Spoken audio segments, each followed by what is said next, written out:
Hi, today I'm going to be opening up a box of the Air Jordan 3 UNCs Retros. Here they are. The box is really nice. It's really big. It's different than any box I've seen. Has the cement print right here on the bottom. There's like a big hole. I don't know what that's used for, but it's a really nice box.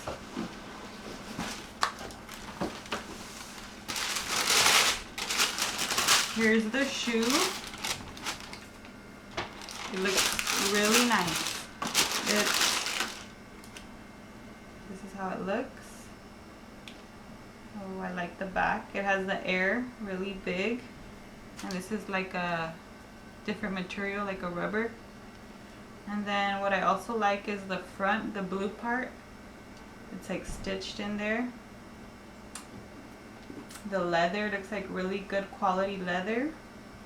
And then on the inside it's like a fuzzy, like a warm material.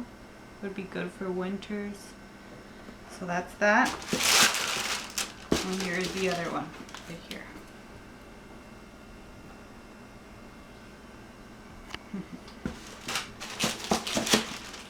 Alright, have a good day. Thank you for watching.